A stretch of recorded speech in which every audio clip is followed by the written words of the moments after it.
Okay, I am homesick today, but I had to go out early this morning and take my kid to class, even though I feel like complete ass. But I'm as long as I'm dressed and up and functional, I'm gonna semi-functional. I'm gonna try and make some more content today. Please forgive the fact that my voice is going in and out. This is the part where when my voice sounds all husky, someone's inevitably going to be like, "Girl, where's your OF account?"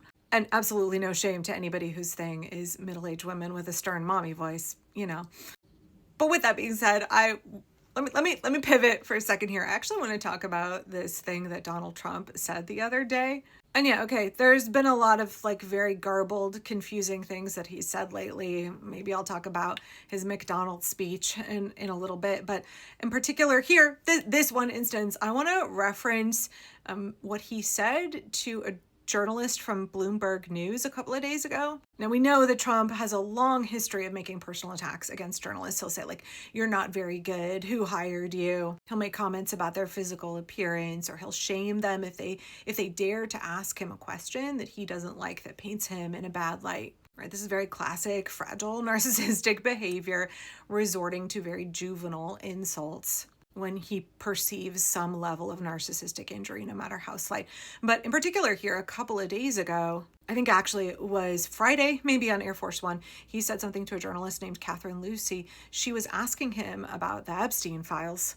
Right, and we know he's desperate to claim that they're a hoax. He does not want the information in them released. And I know there's a lot of speculation right now about how the fact that they may be released means that they're scrubbing everything from them. We don't know that. That's a speculation that is without any foundation. But we do know what he said to journalist Catherine Lucy when she asked him about the House moving to vote to release the Epstein Files, about the discharge petition that went forward because Adelita Grijalva was sworn in as a representative from Arizona, adding that 218th signature. Now we know how this was Friday, right before the vote. We know now that the House voted, 427-1 to release the files. It went to the Senate, where it was advanced via unanimous consent, like even before it hit the Senate, unanimous consent. And now it's going to go before Trump, and if he vetoes it, that's politically really devastating, but also it looks like there's definitely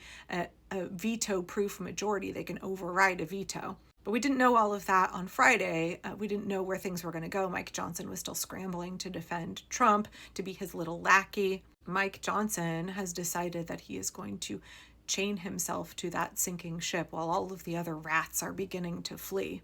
I love that for him. I can't wait to see how well that works out for him.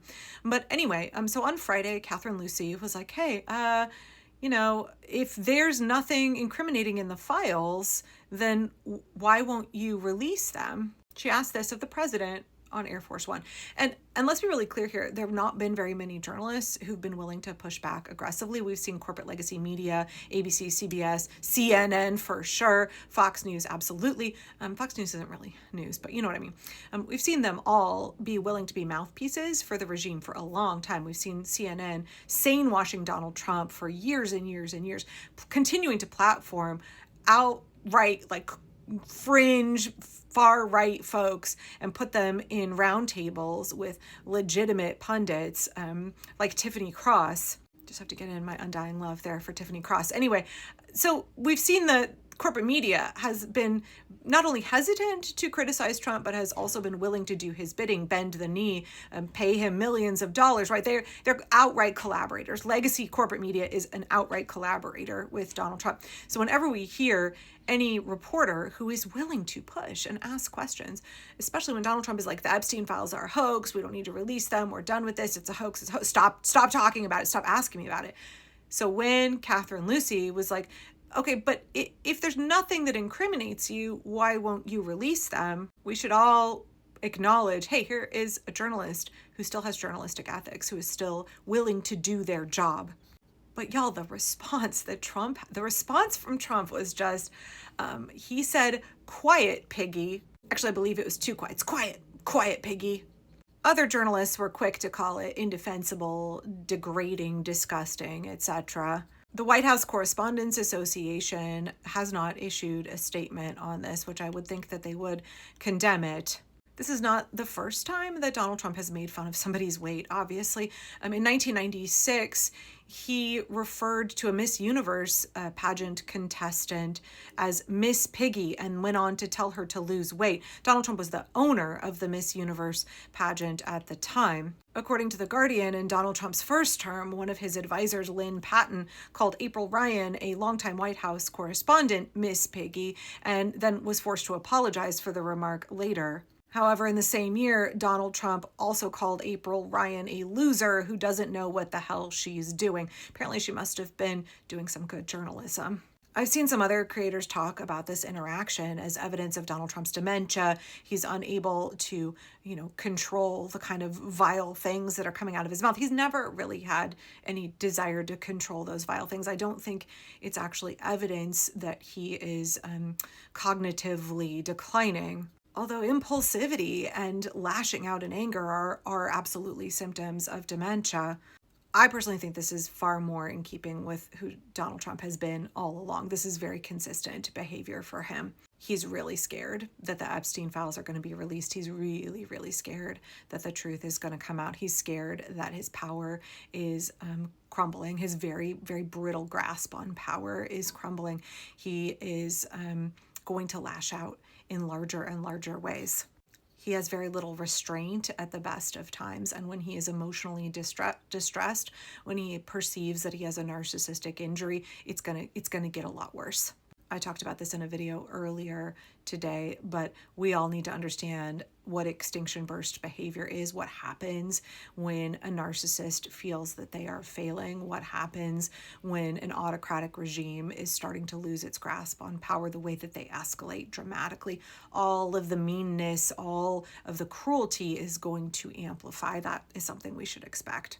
I do think the fact that we are seeing more journalists who are willing to press, we are seeing more and more dysregulated behavior from Trump and the regime. We are seeing an escalation. I think that's all evidence that we are moving in the right direction in terms of restoring our democracy.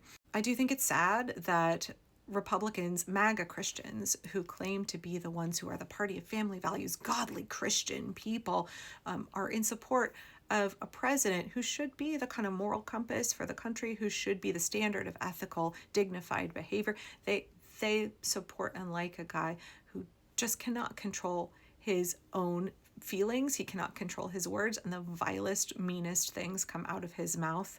All my Christian friends that I lost to QAnon, that I have lost to the cult of MAGA, it's wild to me how y'all have such a tremendous mountain of evidence about what a despicable, cruel, terrible person Donald Trump is, and yet you still think he's God's anointed. You think that he is God's instrument, that he is a holy man, that he's a Christian. Okay, sure. Where is it in scripture that Jesus says if a woman asks you a difficult question, you call her Piggy? Anyway, let me read this statement here in conclusion. This is from April Ryan, the journalist that Donald Trump's staff called Miss Piggy, that Donald Trump called a loser and said she doesn't know what the hell she's doing back in 2018. She had a take on what Donald Trump did, calling this Bloomberg reporter Piggy and telling her, quiet, quiet. The president of the United States is supposed to be the moral leader, the leader of the country, and he's acting like some thug on the street. She said, oh, that's kind of like what I said. It's one thing for his minions to say that, but for him to call a woman that also shows how upset he is about the Epstein Files. It lets us know that there's probably some fire there, right? Where there's smoke, there's fire. Speaking rhetorically, she said to Trump, be careful how you call people names when you are in the pig pen yourself and getting ready to go up for the slaughter.